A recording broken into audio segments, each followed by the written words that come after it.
What's up, family? Coach B here. And I just wanted to come to you guys and talk to you about something, a revelation that I had last week, and then a couple of days later had a part 2 of the revelation. So I feel strongly about sharing it with you guys. So last week there was a day that I was in a really dark space, just things not going well, feeling down and sad and physically not feeling well, finances not being what I wanted them to be. I was just in a really dark place. And for those of you that have been following me for a while, you guys know how I speak to God and how he and I communicate, and I love him for that. But I'm just like, no, I don't want to talk to you right now. I don't want to talk about it. I'm aggy. I'm mad.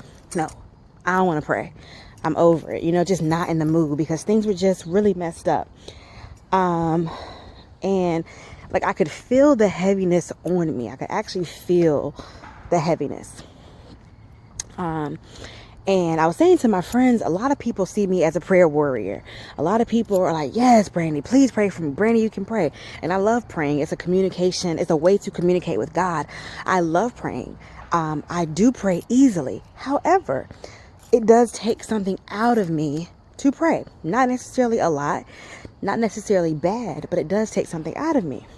And that day, again, I was in a mood. I didn't feel like praying. So I'm getting ready for work. You know how you got to put your mask on, physical mask, figurative mask, put my makeup on. I'm getting dressed. And I just so happened to be playing music while I was getting prepared for work. And Donald Lawrence, Leandria Johnson, Deliver Me is like my favorite song right now. And I'm listening to that. And halfway through the song, I noticed that I feel lighter physically. And then a little while, longer through the song, I feel myself singing the song and, praising and worshiping. A couple more songs play. And I hear the Holy Spirit. God is such a gentleman, especially with me. I hear the Holy Spirit say, it was almost like a tap on my shoulder. And he says, Brandy, you have to remember your weapons. You have to remember your tools. You have to remember those things that work for you and get you out of dark places. So the difference between worship and prayer for me, like I just said, prayer, it takes something. I have to put myself in a space to be able to pray. Worship is something that I do like I breathe. I have always been a worshiper my entire life. I'm a dancer, and believe it or not, I'm a singer, and I'm a worshiper, and I do those things without even thinking about it. I lift my hands without anybody having to instruct me. That's just what I do naturally. It's always been something that comes natural to me.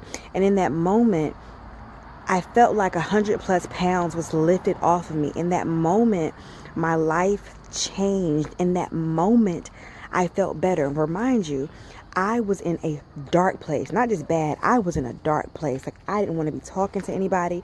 I didn't want to pray. I didn't want to talk to God. And here we are 60, 90 minutes later. I'm feeling so much better. And God is like, remember your weapons. So the reason I'm telling this to you is because I want to challenge you to remember your weapons. Your weapons might not be prayer. Your weapons might not be worship. I don't know what your weapons are, but we all have a weapon. What I mean when I say a weapon or a tool, it's that go-to thing, that thing that you go to get you out of something because you know it's going to work, hands down. It's like somebody having a trick move. I know that if I'm in a fight, if I do this one move, I'm going to beat you. I might be, getting beat up or whatever, but if I do this one move, I'm going to take you out. You have to know what your weapon is. You have to know what that move is for you. And God, like I said, he tapped me on my shoulder so nicely and said, Brandy, remember your weapon. And it was a reminder when I get into that dark place where I literally feel like Satan has me at my neck and I can't breathe and I can't do anything else. Get enough energy to push play on whatever device you're using and play a song. You don't even have to put forth any effort. Just play the song, and naturally your spirit man will begin to do something that will lift the weight off of you. And I also wanted to make sure I said this for a teachable moment. Worship does not have to occur with music. Let me be clear. Because as you're seeking your weapons and trying to find your personal ones, Worship might come to you without music. It comes to many of us without music. Worship can be you lifting your hands. Worship can be you laying before the Lord. Worship can be you exalting him with your words. So I just want to make that clear, that worship does not have to only come through music. I am challenging you to figure out what your weapon is. And if you've already figured it out, don't forget to use it when you were in those fights, because the enemy is consistently trying to take us out. The enemy is consistently trying to have his foot on our neck. He is consistently trying to make us strong believers doubt what we know. But when we know our weapon, when you know something, I always tell people this, when you know something, no one can take that from you because you know it. And I always use the example, if someone were to come up to me and call me Sarah, I wouldn't answer, because Sarah is not my name, my first, my middle, my last. Sarah is not my name. My name is Brandy. It has been from my birth. I know that, and no one can tell me any different. So knowing your weapon is the same thing. You have to know it as sure as you know your name. So when that time comes, because it will come over and over and over again, you go to that arsenal. I hope I'm explaining this clear as it came to me. We immediately think, oh, my weapon, I gotta pray. Let me fast and lay before the Lord. Let me read the word, because that's what they say do in church, and that's what I gotta do. If that's not your weapon that comes natural to you, that's not what you need to use at that moment. But your weapon might be reading the word. That's not mine.